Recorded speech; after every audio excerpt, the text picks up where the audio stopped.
When my book The Polymath came out, I was approached by one of the UK's leading business journalists for an interview.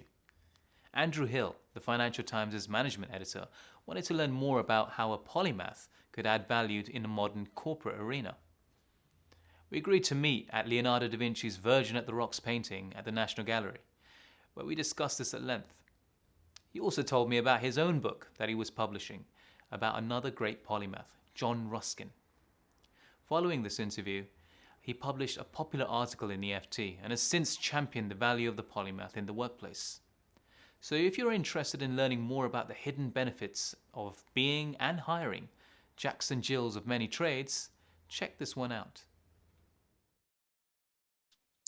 I am delighted to host this talk for the Polymath Festival. So just to kind of put a bit of context on what the Polymath Festival is, and if some of you have already had the pleasure to explore some of the other talks, it aims to catalyze a cultural paradigm shift. And it's going away from being hyper-specialized and towards more the encouragement of connection making between different fields, different disciplines, and different cultures. So for everyone who doesn't know me, I'm Marine Tanguy and I'm the founder of MT Art Agency. So we're very much the first talent agency for global artists right now globally. My daily job is to make sure that I hire the most incredible brains, both creatively to join my team or the talents to join the agency. And so on the back of that, thanks to those incredible brains, I will be able to produce the most incredible art projects, and relevant specifically to you, Andrew, 2 of them landed on the cover of the Financial Times. So I met Vikas Ahmed at Maison Assoline a couple of years ago, and I remember it was a really sunny afternoon and we spent hours there talking, and I just felt completely aligned with everything that he was saying. What's interesting for me personally is, as a business entrepreneur, I don't come from the world of business schools. Instead, I did a major in philosophy in France, in a very old education system that is utterly French, designed by Napoleon and called the classe prépa. And for the ones who don't know what the class prépa or hippocane and kine are, it's generally something you should never do because it's torture, but it's 7 subjects and a major, in the entire belief that you need a well-rounded luggage to handle a fast decision-making. And usually a lot of politicians will be coming out on these schools. So I just felt suddenly that someone understood the need to have this kind of well-rounded way to view the world, to then be very good at making actions and decisions. So today I'm delighted to be hosting this talk with Andrew Hill. So Andrew Hill is an incredibly accomplished man, and so I will make sure that you can ask as many questions as possible and learn from him. He's an associate editor and the management editor of the Financial Times. He was a former city editor, financial editor, and comment and analysis editor. He's also an accomplished author, and he published 2 books, Leaderships in the Headlines in 2016, and also Ruskin Land in 2019, about the enduring influence of Victorian thinker John Ruskin. And you will see that Andrew adores John Ruskin, so he'll be talking about why very soon. He joined the Financial Times in 1988 and has also worked as New York bureau chief, foreign news editor, and correspondent in Brussels and Milan. Andrew was named Business Commentator of the Year at the 2016 Comment Awards and Commentator of the Year at the 2009 Business Journalist of the Year Awards, where he also received a Decade of Excellence Award. So I know this can be very obnoxious to be reading this bio, but I just wanted to put the setting on how accomplished you were and start straight away into the subject matter. I feel personally that polymath is now something I see very regularly appearing on different articles, and it seems that people have different definitions of what that stands for. So could you please take us through your definition of the polymath, which very much will frame therefore the questions that we'll be asking after that. Sure, thank you, Maureen. Nice to see you again, albeit virtually, and thank you to the festival and to Wakas for the invitation. So, I mean, definition of polymath, clearly it's a word that does get bandied around and misused, and I'm probably, as a journalist, as guilty of doing that as anyone. I would tend to see it in the context of somebody who has at least 3 skills that they've mastered. And obviously mastery is quite a high standard. We're going to talk a little bit, I think, about the sort of way in which that spans across then into the generalist, which I would define myself as, and versus the specialist. But a specialist, I think, normally has just one area of specialism. A polymath might have 3 or even more. And so that is a kind of M-shaped shape. And as we'll probably discuss, there is a concept in management and leadership studies of T-shaped leaders who have a very broad range of things that they can deal with, and at least one specialism. So my polymaths are M-shaped at least. And the one who you mentioned, John Ruskin, who I wrote about in 2019 in my book, Ruskin Land, is definitely more than M-shaped, several M's, I would say. He was born 202 years ago last Monday. That was his birthday. Very difficult to categorize. He used to say, I'm never satisfied that I've handled a subject properly till I've contradicted myself at least 3 times. And he had numerous careers, often running in parallel.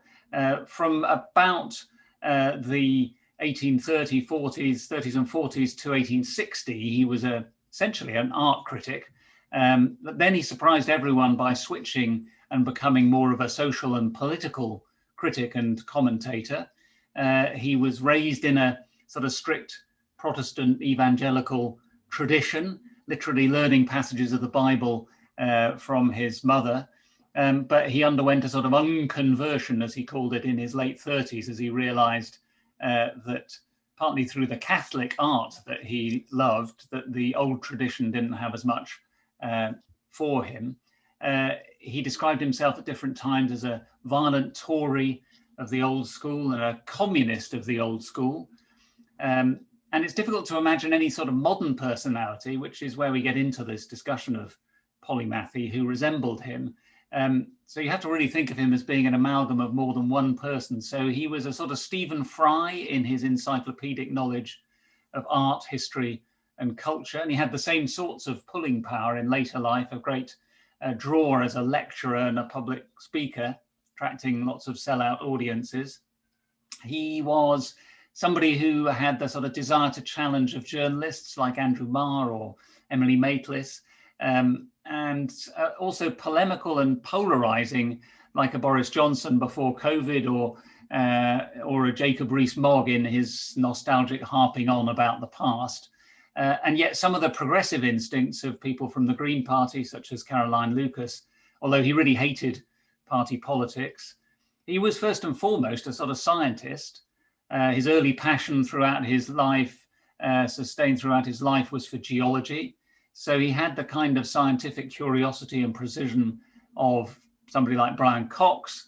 And yet ultimately, in the end of his life, he commanded the same sort of respect as a David Attenborough or a Greta Thunberg in his interest in environmental, what we would now call environmental issues. And not to mention that he had the eye and the painterly skill of somebody like David Hockney. So this whole range of personalities that sum up his polymathic range, but even that doesn't really get it into one person, because he also had the ability to connect all those varied interests and lots more. And I think that's one of the reasons why I found him interesting. So what I'd say is, not everyone's obviously going to have that polymathic range of Ruskin, but I do think it's less unusual than perhaps we think, and more important than ever, particularly in today's world. I mean, we're all born, for one thing, with elements of this range that we can cultivate and celebrate. And that may even be a prerequisite for excellence in a single field. And Wakas's book, The Polymath, refers to the psychologist Bernice Uderson and her research, which found that Nobel Science Laureates were 25 times as likely as the average scientist to sing, dance, or act, and 17 times as likely to be a visual artist. And one of the things I found when I was searching for the term polymath in sort of modern literature and news was that you don't find it very often applied to people who are living these days, but you do find it quite frequently in the obituaries and biographies of people who've died. people who are normally known for a single speciality. And I think it's interesting that the value of the breadth of interests that people have is clear only when you look back on their lives. And that's a shame, I think, because really there ought to be some recognition that what David Epstein called range in his book of the same name is important and valuable in business as much as it is in the wider world. And there's some scientific evidence for that too, which we may want to discuss. I looked at some studies by Claudia Custodio of Imperial College Business School, who with others found that generalist chief executives earned more and fostered more innovation than more specialized counterparts. And their experience gave them more job options and probably a greater tolerance for risk and helped them bring more diverse knowledge to their companies. And I see this every day in sort of anecdotal evidence that PR people who pitch to me interviews with chief executives and others have got wise to this. They regularly underline the hinterland and the range of their senior leaders as a way of sort of demonstrating their inner diversity. And of course, I mean, there is a downside to the idea of having a generalist polymathic, encouraging that generalist feeling. When I wrote in praise of polymathic generalists a few years ago, one reader pointed out that a true generalist has done many things very well. And the problem is that in business, the generalist managers are in 99.9% of the cases merely expert bullshitters who have managed to rise piggybacking on other people's merits. So that's one view. And then there was another reader who was a sort of multilingual mathematician with a master's degree, a sideline in composing and performing death metal music. And he pointed out that instead of being well on his way to a sort of Renaissance generalist utopia, his CV was possibly of interest at dinner party engagements, but generally an omnishambles. And he wrote to me saying, I can now be a tutor, possibly a writer, or a hermit. So that's one aspect, or a couple of aspects of the critique that you might put on it. And of course, in the current climate, in the crisis, we've become very interested and we've sort of fallen in love again with experts. I mean, where would we be without immunologists and epidemiologists or even doctors and nurses with their specialist knowledge? But I think when we appoint leaders in business and beyond, we have to recognize that their success depends as much on context and collaboration and character as it does on specialist qualifications. And this kind of chemistry of experience and aptitude and potential and mindset is very hard to define. And leaders need to be ready, I think now more than ever, to operate in an imponderable and uncertain future where a more diverse background could stand them in better stead. I mean, I'm not, just to be clear, suggesting that employers should be necessarily on the lookout for the next John Ruskins. I mean, he would have made a terrible chief executive. I mean, luckily for him, he had enough family money to survive off his genius, which was probably one of the reasons that made him virtually unemployable. But I mean, I do think that companies should be hiring for range. And in fact, they are already. Big companies offer their most promising executives experience across countries and cultures and different operations, from finance to the frontline activities. And recruiters are emphasizing potential as much as they are the formal resume and specialist knowledge of their candidates. Curiosity is a big predictor of potential and of success, according to some of the headhunters I've spoken to. I chatted to Egon Zender's chairwoman, Jill Ada, last year, who said that they started asking referees for their candidates a standard question: what is the candidate really curious about? And curiosity springs, of course, from range, and over-specialization can be an enemy of curiosity. So just to wind up, I would say echo what David Epstein warns in his book that I mentioned, Range. Everyone's digging deeper into their own trench and rarely standing up to look into the next trench over, which seems to me to be an advertisement certainly for generalization, if not for polymathy. Well, thank you so much, Andrew. I I'm very glad I was able to take notes, because there's a lot of questions that therefore will come up throughout this interview. I just want to define, because I feel over the past year, the companies who have been striving, I've been the one that have been able to be innovative and obviously forcing the outside context and lead that innovation, whatever the sector is, and especially when the sector was being challenged.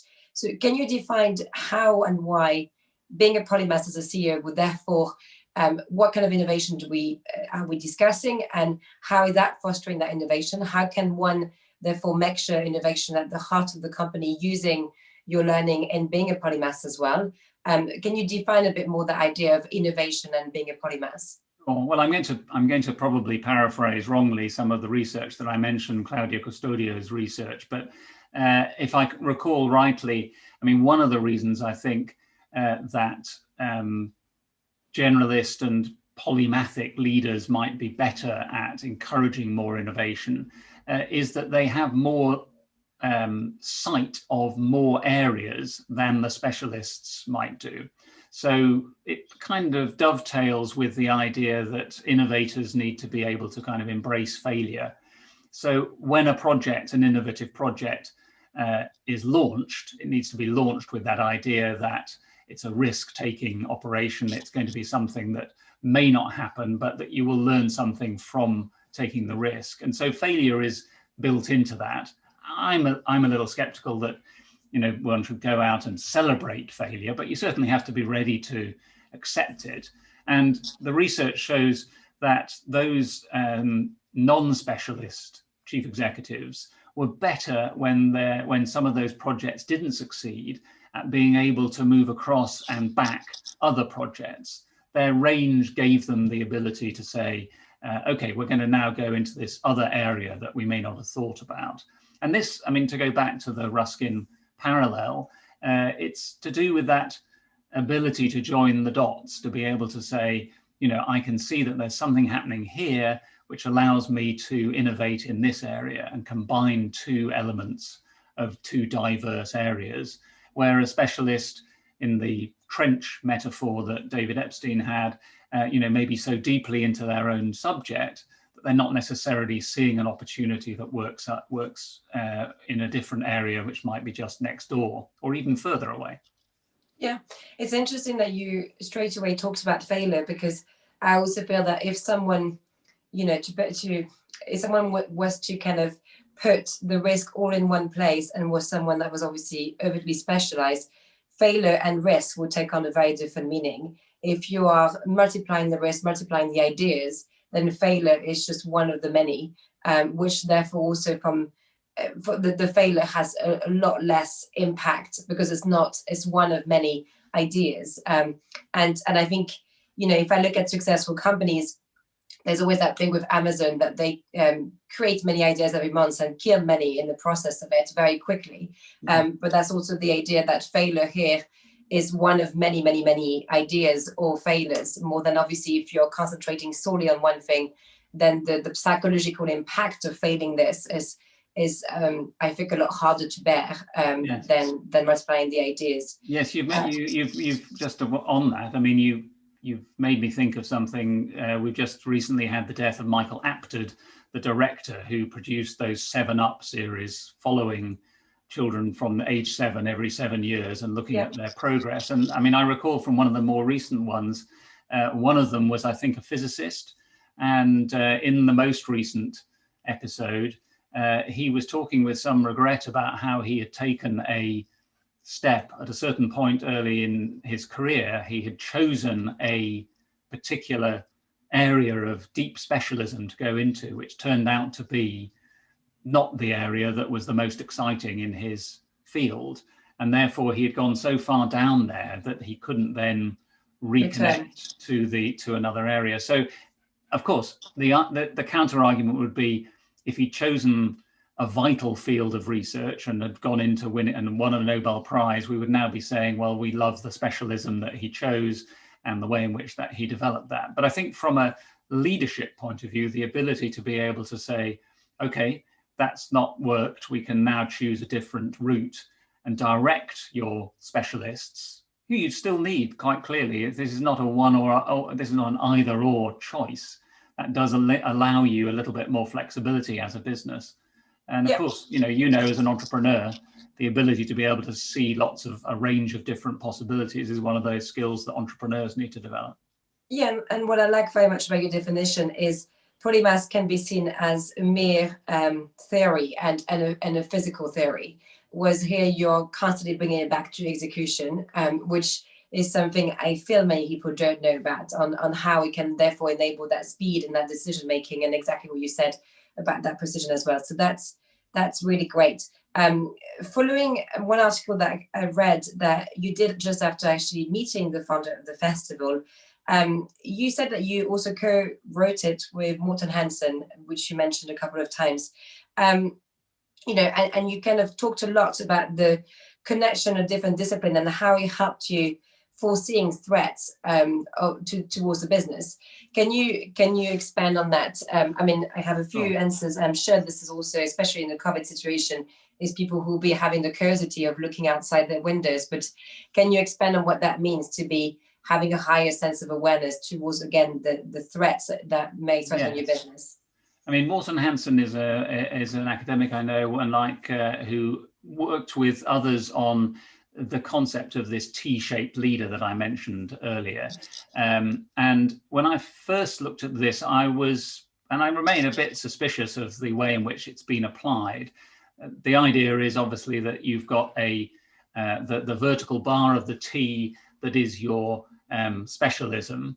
And at the same time, as a leader, you need to have enough range to do the things we've been discussing, look across a variety of different broad areas of interest. And I think in some cases, companies have interpreted that as meaning you have to know everything about everything, and you have to be able to engage across the range of a large company. And of course, that is partly true. You don't want a leader who can't converse with the specialists. And I thought about this initially in the context of General Electric, a large conglomerate with some very diverse businesses ranging from, when I first wrote about them 20 years ago, ranging from finance to television to aircraft engines to solar power, areas where there are kind of a whole range of different requirements of thinking about how the company might work. And the idea of being leader of that company, which has since been proved to be the case really, the ability of any one person to try and grasp everything that's happening in that company is obviously quite limited. So my concern has always been that the T-shaped leaders are essentially unable to manage both the stretch required to do that role. On the other hand, in the current climate, I think we're seeing, as I mentioned in the first remarks, I think we're seeing a situation where understanding the broader context, having enough knowledge to be able to react to different scenarios is absolutely vital. And indeed, one of the things that's been most interesting about looking at how companies have handled the crisis so far is how many of them in the very early stages fell back on scenario planning as a way of anticipating what was going to happen. Scenario planning obviously being the ability to write a possible, usually a worst case, a medium case, and a best case scenario. Although in the case of the crisis early on, it was tended to be bad, worse, and worst scenarios. And being able to interpret then from that, not as predictions, but as a way of being prepared for what was to come. And I think there's a danger in over-specialization, let me put it like that you become rigid in the responses that you're going to have to an unfolding crisis. You end up reacting on the basis of what you know, your deep knowledge, and not being able to be flexible enough to go across the top of the T, if you like, and find another way of tackling uncertainty. So again, I emphasize, I think you need both. I don't think it's easy to be a specialist, and I don't think it's easy to be an accomplished master generalist, but the ability to be able to do the latter and see what's coming or anticipate, or at least be able to pick up the signals of something that's coming is something that might be more difficult if you're deep in the trench of your specialism. Yeah, I would agree with that. And that makes me think, as you know, you said about kind of writing case scenarios. There's an element of which, especially in a crisis, you could have a few facts that you could base it on, but also you have to imagine most of it. And that brings me on to, obviously, back to John Ruskin, which I hope will make you happy because I know how much you love him, on the role of creativity in that, into being a polymath, which I'm expecting in terms of making the connection between different fields and sectors that may not be obvious. That level of creativity is almost essential. And obviously he was an art critic. And as you know, I'm completely biased in that question that I'm asking. But how do you view the role of creativity, especially with a man like him, and in terms of making that decision making across different fields again? Well, here's an interesting thing about Ruskin himself. I mean, he now, if you know anything about, and you do, I know, his work, we are in awe of the draftsmanship that he showed as an artist. And yet, in his time, he didn't consider himself to be an artist. He he championed JMW Turner and the Pre-Raphaelites. And one of the things that he thought was extraordinary about Turner, that Ruskin, was not capable of in his own drawing and painting, was using his imagination to reimagine a scene better, even to the point, as we know in Turner's work, of moving things around. If you revisit, as Ruskin did, the places where he worked on some of his great landscapes, he had moved bridges and reimagined the scene to make it more beautiful in his work, in the work of art. And clearly in his later work was imagining a way of depicting the oncoming steam engine or the storms that he was painting, which was quite new and different from anything that had been done before. Ruskin didn't feel he had that imagination, but I think what you've touched on is right. He had a great creativity in seeing the connections between these different things. And indeed, you know, to link this back to the idea of what polymathy might bring to the world of work, the essence of what he was doing was to try and teach people that actually you needed to show, particularly young students, school children, and indeed people doing what we would now call lifelong learning or adult learning, you needed to be able to show them the ways in which they could connect different areas. He was very critical, Ruskin, of the curriculum, the school curriculum of the time, which he felt was very narrow. He talked about it being only fit to produce bankers' clerks because of its emphasis on maths and reading, writing, and arithmetic. And he envisaged a curriculum, and indeed tried to institute a curriculum that was more broad, that included not just studying art, but actually drawing and painting, working outside, looking at craft skills, and taking a much wider range of human experience and allowing that to be to flourish among the students that he imagined working in this wider school curriculum. So he had very much that imagination that saw the links between things. And a lot of his descriptions, as I say in my book, sound a little bit like the World Wide Web before, of course, it was even a possibility or an idea. And in many ways, what he was doing was imagining ways in which the crossover between, for example, science and art, or geology and sculpture could be exploited in order to create something new. So, vast imagination, but one that he himself probably didn't feel he had in his own work, interestingly. Yeah, but it's interesting because the way you describe it, it also was perfectly linked to my next question, but it's also the imagination of that creativity is back to the idea of risk, which goes back to also the idea that you first touched on of potential failure with that risk. What I like about him also in terms of being wary of the perfect curriculum is moving towards the idea of recruitment, which is a big question right now. It's interesting because it's also bringing an idea of diversity of recruitment. And you know how fond I am to a friend of John Ruskin, which is Octavia Hill, who he took the risk to, recruit a woman, which at the time obviously was definitely a risk, but also someone who would not have ticked all the boxes of that curriculum, and yet, brought the conception of the first rental agreements or the National Trust as well with him. And I think it's interesting in terms of this idea of leadership, of therefore also be taking risk on people, on what they will be interested outside of the kind of the tick boxes that they may have attended the right school, they may have studied the right subject.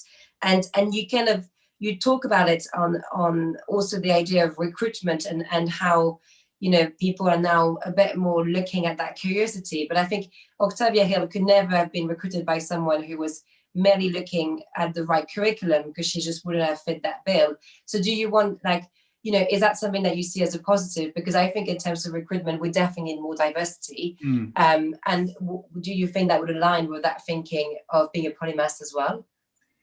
Yeah, I mean, I'd be interested to see if there's been research on this. I do think that obviously diverse thinking, diverse interests do spawn an interest then in diversity in other people. And that might not just involve hiring more polymaths. It probably could just as easily and perhaps more fruitfully involve making sure that you are hiring a diverse team which had various skills and interests that would complement one another.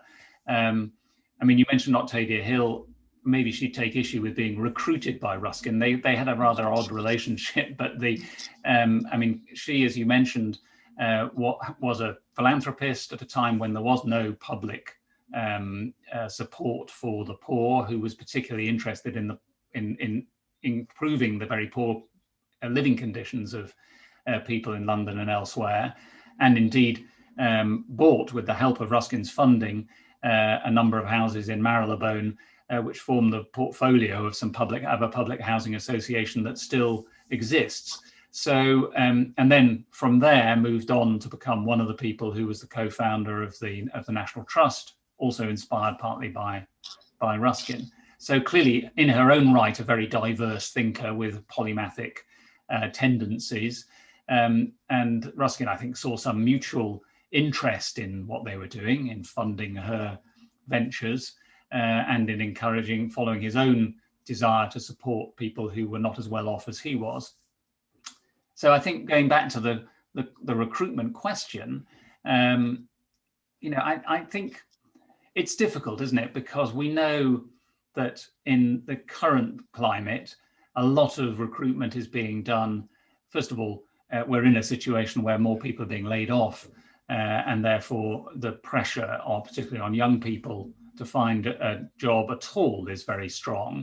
And we also know, and I've heard people have complained about this to me, that quite a lot of recruitment is done, almost by computer. You put in your qualifications, and the computer says no or yes, depending on what comes up, which is in itself a different discussion, but a dangerous route to go, depending on how you build your algorithm. So how one appreciates the wider diversity of somebody's thinking in that first phase when they need the job is a really difficult problem. It's difficult to see how at entry level anyone is going to get enough time in front of the people that they want to impress in order to get across their breadth of interest.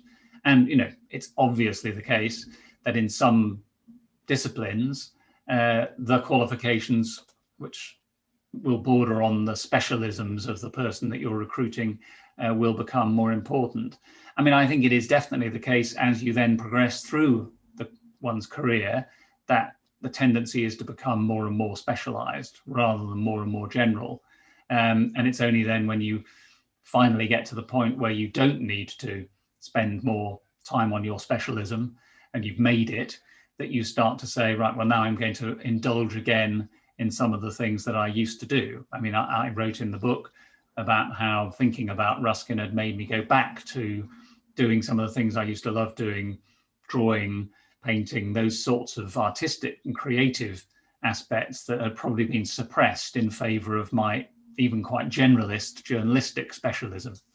So I think it's a difficulty to recruit for generalists, because as a number of people wrote to me when I wrote about polymaths, people tend to look at the biggest specialism that they have as the main reason why they would recruit them. And so we need to perhaps find ways in which we can factor in those wider interests and not simply dismiss them as hobbies, which is a danger that happens with a lot, I think, of polymathic skills. Yeah, and I think, you're drawing upon something that I'm very interested in, is the inequality, therefore, of becoming a polymath or not. And because, obviously you've highlighted correctly that John Ruskin was very wealthy, and that obviously it's a very different time as well. But if I think back to my first degree of having done 7 subjects, if it was not free, I would not have done that, because everything will have to have a direct purpose if it is very expensive to be doing. And at the time, there was no direct purpose of knowing the 7 subjects. And in fact, I felt it was the thing I was doing that had a less purpose ever in my entire life. And now, obviously, it's the thing that I'm using every day, which is always the case. Right. So how do we go about this? Because, it's coming from the art sector here, where I see anything like this being reduced and not being emphasized as something that's necessary on an education level. And yet, I listen to you, I listen to many people that I feel are very achieved in business as well. And they always go back to this idea of being very well read, very well connected, understanding the different, and yet all of this is an underlying of also having access to that, both financially, both in terms of also the connection. And yet I don't see many governments moving that direction. So is that something that you observe? Is that something that a case could be put to place? Or because I would imagine John Ruskin will have very strong opinions about this, since he was very passionate about that as well.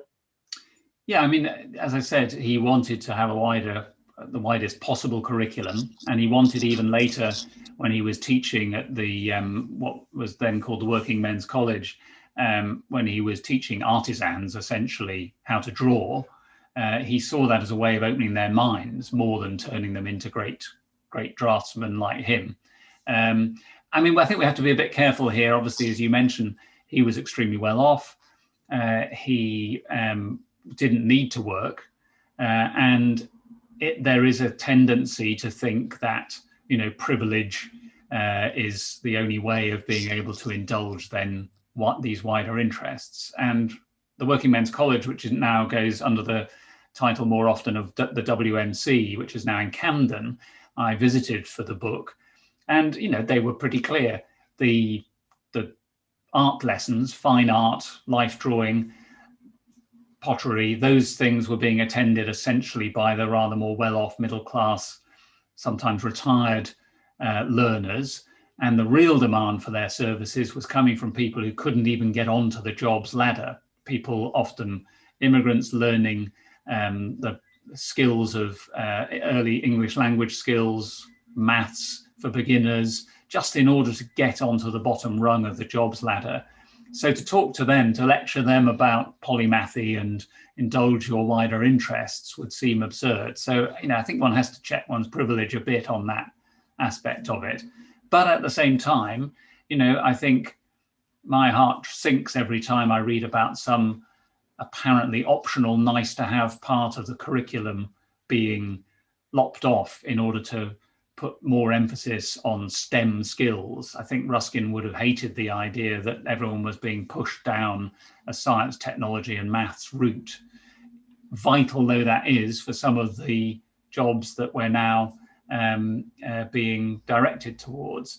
But to see young people who were already encouraged to be more specialized earlier than in lots of other countries being further driven in that direction seems to me to be a recipe for disaster. Again, in the current climate, when really all they're doing is looking at a screen, and if that, perhaps it seems a luxury to think about music lessons and art. But I do think, actually, to that point, there is an interesting additional layer of interest that might have been fostered in this great disaster that we're living through, which is that because we have not been at work or in workplaces, lots of us have been at work, but because people have not always been in their established workplace, and because children and students have been working on screen and at home rather than in school, there has been an opportunity at least to appreciate that there is something else going on in the background.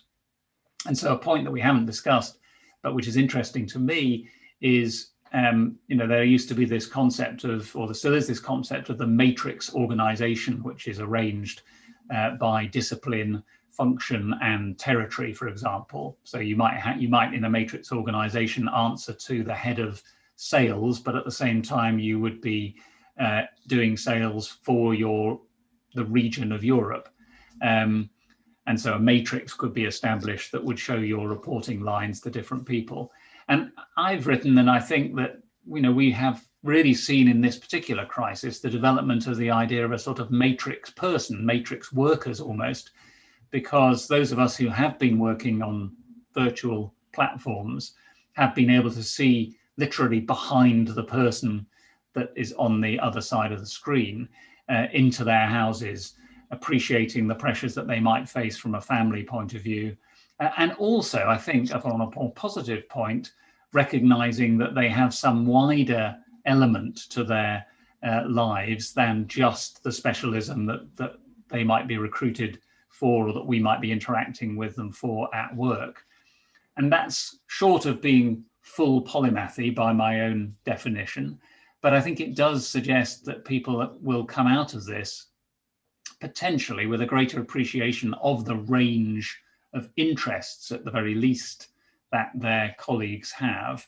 And that might lead to a more sympathetic way of managing that. And I think it also may surface some skills that they didn't previously recognize those people might have had, or some talents that they might have had that could be useful at work, but at any rate generate a more empathetic view of colleagues and team members. Yeah, that's really interesting. I also feel that there is definitely a wave of bringing back to businesses supporting philosophies and being funded on philosophies, which is, people would therefore want to still work because they care about the same values. And, that, as I'm sure that was started by the founder of Patagonia, but being a B Corp, I think, matters to more and more team members and employees. And that is kind of looking at the business case away from the pure metrics of numbers, but metrics of ethics, well-being, sustainability, and the values that therefore you come into work and you share, which is it's just rethinking of having a business as having a theory, having a philosophy, which I think is also interesting as kind of the same trend, and I see it more and more also in the younger generation. I've got another question specifically towards your job on how. So therefore, you've published your books. You're clearly an advocate for being a polymath, and yet, and you may absolutely contradict me because I'm just doing something cheeky as well here. In terms of the editor's policies, I see that a lot of it is sometimes quite boxed in terms of a business. So you need to be a business that specializes in X. It's very difficult to kind of cross them over from one to another. And in fact, I think any business that's built on a philosophy will have been highly challenged by this, therefore. So is that something that you see in journalism is going to change, or is that something that you've seen as actually gone a bit worse? Or where is journalism standing on this in terms of boxing businesses in when writing about it? Well, I mean, interestingly, it's something I thought about a bit because my career has been mainly in sort of generalist areas. I mean, somebody who was a general news journalist would think that management was quite specialized, but it's still a way of me indulging the ability to be interested in a whole series of different topics and sectors. But clearly journalism, certainly financial journalism, is arranged by sector. We have banking editors, we have insurance correspondents, we have, although we don't call it this, a matrix organization in some respects, because we have people in foreign postings, such as the ones I did in New York or Italy or Brussels, who cover everything. And I think that's inevitable because you want somebody to build knowledge of that area. But certainly the Financial Times' habit has always been to move most people around between jobs fairly frequently, and thus develop a kind of broader range of interests that can be applied there. And from that, I think, comes a richer understanding of the interconnections. And I mean, I used to think that the fact of being a generalist was not an advantage in journalism, that the fact I hadn't done a specialist role would perhaps be a problem. And I used to be quite puzzled, actually, by the demand for me to talk to businesses, for example, which is some of the things that I do.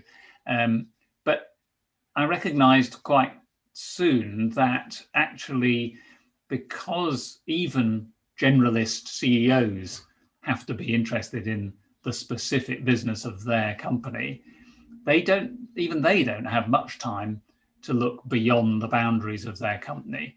Increasingly, they get served a pack of, these days, an electronic pack, if you like, of stories about their industry and their company. And so having somebody like me come in to talk to their people, as I occasionally do, actually helps them to join some of the dots. I'm not saying that I do this in any systematic way, but I think there is some advantage in journalists having a bit of a T-shape to them, because they can then see some of the things that perhaps the top team at a very busy life insurer don't see, because they're thinking about everything that happens with life insurance. So I think those are some of the advantages, and certainly the way the Financial Times works, and particularly in areas where we are a smaller team. For example, when I worked in New York, is that a colleague of mine used to describe us a bit more like being a sort of jazz improvisation. A story happens, we gather together and we start to riff on the ideas that might generate and the ways in which we're going to cover it. We pull together a small band that can play that particular tune very quickly and easily by using our background knowledge.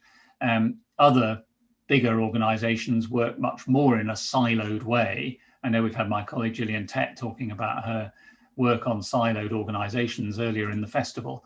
But I think one of the virtues of the FT is that it doesn't work in that siloed way.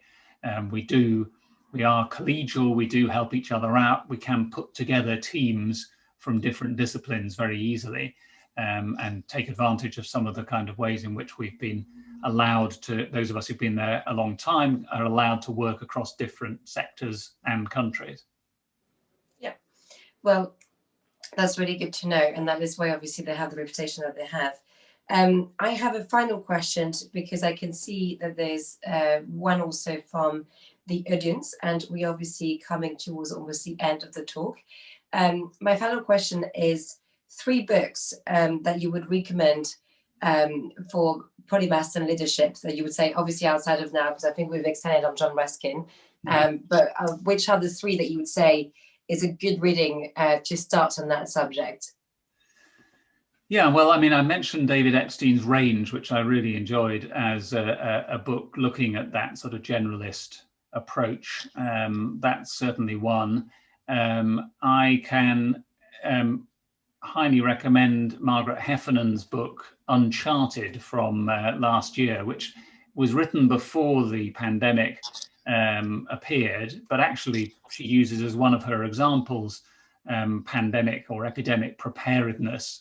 And preparedness is one of the things we've touched on a few times here. It's a book that essentially points out that having a rigid plan is no good. And what you really need is a sort of the flexibility and preparedness for dealing with uncertainty. And there's probably a companion volume to that, if you like, is John Kay and Mervyn King's book, Radical Uncertainty, from last year, which also deals with that aspect of what happens in a world of uncertainty. Both of them, as I say, predate the pandemic, but do seem to me to have interesting things to say about both about specialists and generalists, about scenarios, and about dealing with uncertain risk, which is clearly the area that we're in.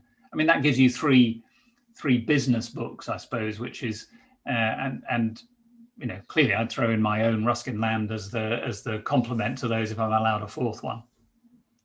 Great. Well, I will take note. I have one of my investors who has set up that challenge for all of us to have a book per week that we have to read. So I am trying desperately to stick to it for the past 6 months. So that should hopefully be my next 3 weeks of reading. So the question that was asked by a member of the audience is, what is the role of media in promoting polymaths? Like, how can the media improve in making sure that culture is being encouraged and that people who want to be polymaths feel more encouraged? Well, I mean, obviously I've written columns about it, but that's not necessarily with the objective of encouraging them. It's more because I'm interested in the topic and want to analyze it. I mean, I think we could ask more frequently about the hinterland, the background of people that we talk to. As I said, it seemed to me rather sad that the outside, what's categorized as the outside interests of polymaths only get noticed after they've gone. And, you know, potentially we should be delving a bit more into some of the things that motivate and excite and interest our leaders, as a way of sort of showing that role models do think about things other than the thing that for which they're best known. You know, I want to know, and not just because it's colourful, about the fact that Xavier Rollet, the former chief executive of the London Stock Exchange, keeps bees. You know, I want to know, to take a historic example, more about Winston Churchill's painting. There are things that happen in the background of people's lives that for them might be quite important for all sorts of reasons, and maybe bringing that out. It's hard to do, I think, because there's an extreme opposite to this. I mean, clearly most of the time, if I'm interviewing the head of the London Stock Exchange, I want to know how he or she is running the company and what they think about the future of the company, and that's going to dominate anything I write about it. The extreme opposite, of course, is to imply that everybody is some wondrous polymath, which is why I mentioned in a way the public relations pitches that I receive, which sometimes colleagues and I exchange wry emails ourselves about some of the most extreme pitches, which suggest that everyone is an extraordinary, multi-talented, multifaceted person. I'm imagining this will be something like learned piano at 5 and then went dancing and then went to travel the world 3 times. Yes, that's exactly it. And occasionally you can tell that they're straining to make somebody who is actually probably quite good at their job, but really only interested in their job, seem broader than they actually are. So I think the main thing that, as with everything that journalism can bring to this, is a kind of honesty about assessing people's talents. And that's one of the problems. You know, it is very difficult. You know, some people might boast that they are polymaths. I certainly wouldn't say I was a polymath. I tend to think of myself as a generalist. Those who boast about it, we might want to be rather suspicious about. And of course, it's hard enough to assess whether somebody is good at being the chief executive of the London Stock Exchange. I can hardly judge, unless I get a sample of his honey, whether he's a very good beekeeper as well. So there's a sort of, you know, there's a difficulty there, I think, in assessing it as a journalist, and not simply taking the superficial public relations pitch version of it. I think a second thing that we can do is think more deeply about and perhaps encourage even the sort of research into these areas. I mean, I think what I mentioned in my first remarks about the counter view that says actually a lot of generalist managers have just got to the top by bluffing is a problem. You know, clearly a lack of knowledge, the fact of somebody being really there because they've only managed to say that they are good at what they're doing. What's called the Peter principle of somebody being promoted to the level of their incompetence, if you like, or beyond the level of their competence, is a problem. And so I think we could benefit from more research of the types that I've mentioned that would look into the value of diverse backgrounds for people who are successful or who are going to be successful, and how that plays into it. And I think there is, I'm not as familiar with it as I could be, but I think there is some interesting work going on about the neurology of diverse thinking and cognition. One of my friends, Antonella Saraci from the University of Edinburgh, does a lot of work on bilingualism that I'm interested in. And one of the things that she looks at is, the way in which thinking and speaking more than one language stimulates the brain and allows you to take a more empathetic perspective on problems. And similar work I've read about looks at the way musicians' brains work, and even amateur musicians or artists. And so some of these things that are starting to delve into what's the actual effect of having a more diverse range of things that you're thinking about or working on, we could benefit from highlighting some of that work, I think, where it's properly peer-reviewed and has substance to it. So I think those are a few of the areas. They tend to get swamped, though, as I say, in one of the two extremes. Either we want to know about the specialist, or we want to make too much out of the polymathic skills of the generalist. Yeah, it's really interesting, because I think it highlights the challenges that we would know from the outside of proving its value and developing metrics for it, which is, I think, the same with any of these fields where the metrics is not as clear as an economical metric. And I think that is the reason why I'm so glad that B Corp exists, because of having somehow come up with a long list of metrics that can be verified, and that will be amazing on a recruitment level to maybe compare what a big corp has been able to do for companies, but kind of adapt that to human beings as well. Because I think it's definitely the most challenging to kind of come up with metrics so that you don't end up with the PR bullshit that I agree with, but it's very hard before you have the metric to not land with that. Yeah. I mean, there are dangers. Sorry to interrupt, but I mean, there are dangers in the metrics, of course, as well, that you end up measuring something which that is not measurable. Trying to measure something that can't be measured, or ending up with some of the things. I mean, this ability to connect is a hard thing to measure. We can only really assess it in hindsight. And there are ways now in which people are tracking how people work together and spotting those who turn out to be the nodes in the network, the most important people who are within that network, channeling ideas, taking other people's ideas, passing them on.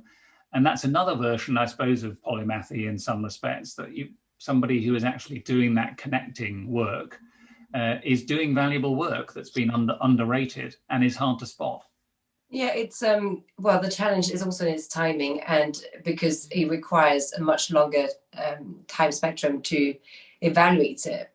Was, you know, the metrics for something that would give you a success that's very short term are much easier to verify. I think if everyone was to be educated that certain way, it might take us 70 or 80 years to say this is actually something that is valuable. So it's always the biggest challenge of evaluating these things within the time frame that you need to therefore take actions as well. Yeah. I think I do like leaving my conversations with a bit of reflection. So I think that's a nice one to be left with, because I think there's many answers to be providing to it. Thank you so much, Andrew. It's really nice to see you digitally. And I think, as you can see, I think there's another 5 hours that can be drafted from this. But what's nice for people is that at least they have the books, and therefore they can come back to you with even more thinking from these books and able to expand themselves as well. So I hope everyone enjoyed it as much as I did. And thank you so much for taking the time to speak today. Thanks very much, Marina. Thank you, everyone, for listening.